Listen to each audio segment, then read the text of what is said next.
There's a way to make an entrance, and for some, destiny truly awaits. It was June 1944, and the Second World War had reached a critical turning point. To stop Hitler's advance and reclaim lost territory, the Allies prepared to launch the largest seaborne invasion in history, the moment that became known as D-Day. Voice of General Dwight D. Eisenhower. You are about to embark upon the great crusade toward which we have striven these many months. The eyes of the world are upon you. The hopes and prayers of liberty-loving people everywhere march with you. The D-Day invasion was spearheaded by paratroopers who leapt into the unknown. Their job was to prevent enemy reinforcements from reaching the front. Without their actions, Allied victory in Western Europe would not have been possible. Paratroopers' voice. People say we're heroes, but that's not true. We volunteered, trained, and got paid to do it. That doesn't make you a hero. Yet there could have been no spearhead and no paratroopers without the workhorses of the sky. The Douglas C-47s, the airplanes that, in their hundreds, flew across the English Channel to Normandy. They delivered the airborne divisions to their rendezvous with destiny. One airplane had to lead them all. It seemed unimaginable that the C-47 that led the D-Day invasion, an artifact of such monumental importance, would end up in a scrapyard. Yet that's exactly what happened. One man said, "I just had a feeling there was something special about this airplane," and was told it was the lead plane into Normandy. This is the story of the men who found and restored this iconic aircraft, of the plane's role in a defining moment of history, and of a dream that she might fly again, returning to the coast of France for the 75th anniversary of D-Day. That aircraft is, that's all, brother, the plane that led the D-Day invasion. June 1944. By the end of May 1944, northwestern Europe lay under Nazi control. To have any chance of success, the Allies needed to secure strategic objectives behind enemy lines. The only way was to drop troops from the air. The C-47 Skytrain, derived from the civilian DC-3 airliner, fulfilled this role perfectly. "It was a great airplane to fly," recalls one pilot. "They should make one of gold and put it on a mountain. I love that airplane. It's the most forgiving airplane in the world." Another veteran says, "Without the C-47, you don't have paratroopers." We're not usually emotional, but most of us would give our right arm to ride in a C-47 today. Over 10,000 C-47s were built between 1943 and 1945. They proved durable, successful transport planes. As these planes rolled off assembly lines, new shock troops, paratroopers of the 82nd and 101st Airborne Divisions, were formed and trained for this novel form of combat. As one veteran remembers, "They told us, if you're unhappy now, it's going to get worse before it gets better. But when we got to combat and saw how our commander operated, we would have followed him to hell and back." But what of the lead plane itself, the tip of the spearhead? For decades, that C-47 was neither remembered nor accounted for. Had it been lost to history? By chance, two military historians, Matt Scales and Ken Tilley, found evidence linking a certain Colonel John Donaldson, an experienced aviator, to the lead C-47 on D-Day. Searching records, they discovered a rare, fully listed tail number, 4292847. This airplane, incredibly, still existed. However, it was in the boneyard at Basler Turbo Conversions in Oshkosh, Wisconsin, awaiting modification into a BT-67 turboprop. Hearing this, Matt contacted Basler. He told them of the aircraft's importance.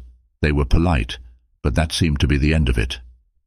Years later, Matt learned the lead plane might be for sale, still intact, and the Commemorative Air Force, KIF, the world's largest flying warbird collection, was alerted. Keegan Chetwynd of the CAF tried to verify the story. Initially, there were contradictions, such as the aircraft's name. Some called it Belle of Birmingham, but that plane was well documented as destroyed. The serial number 4292847 was key. Searching digitized National Archives films, Keegan found wartime footage shot on June 5, 1944, the night before the invasion. Remarkably, the camera focused on a particular C-47, 42-92847, the lead ship. Suddenly the name appeared on the nose. "That's all, brother." At that moment, everything aligned. This was the plane. The CAF realized this find was historic. They negotiated a mutually satisfactory deal with Basler. Fortunately, Basler's owner had felt something special about this plane and always moved it to the back of the conversion line. Had he not, the original wartime C-47 would have been lost forever under turboprop modifications. The CAF's plan, given the plane's historical significance, was to restore "That's All, Brother" and return her to France in 2019 for the 75th anniversary of D-Day. She had to be restored to wartime condition, airworthy and authentic. The Basler team set to work, discovering corrosion, making new parts from original templates and sourcing rare components. Modern safety standards and original authenticity had to balance. These airplanes represent a forgotten warhorse. They carried troops, cargo, wounded soldiers. "That's All, Brother" participated in every major Allied airborne operation after D-Day, says Keegan. It's high time a C-47 was returned to its wartime configuration as a tribute to the men and women who flew them. On D-Day, the invasion was complex.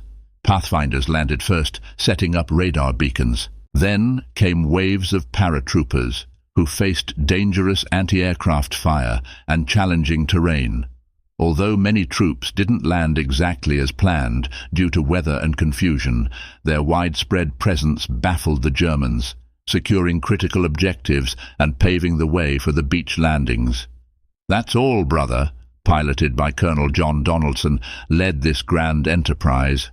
Donaldson's experience and steady hand helped drop paratroops where they needed to be. History hinged on these actions. Over time, the airplane was repainted as it was on D-Day, with invasion stripes applied hastily by hand, just as the ground crews had done in England in early June 1944. The restoration took years and tens of thousands of man-hours. Eventually, the engines were tested, the control surfaces recovered, the interior restored, and the original nose art reapplied.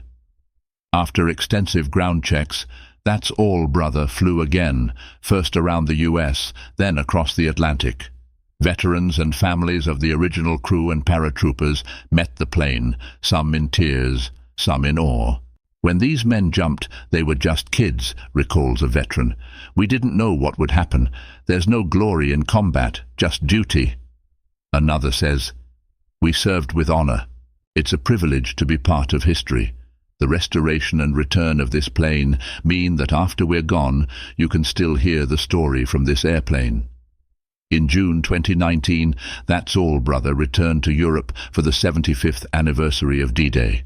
She followed the Atlantic ferry route once taken by thousands of C-47s. In Normandy, she commemorated the moment 75 years earlier, when Allied forces reclaimed freedom for Europe. General Eisenhower's words still resonate. "Soldiers, sailors and airmen of the Allied Expeditionary Force, your task will not be an easy one, but the tide has turned. I have full confidence in your courage, devotion to duty and skill in battle. Good luck. And let us beseech the blessing of Almighty God upon this great and noble undertaking."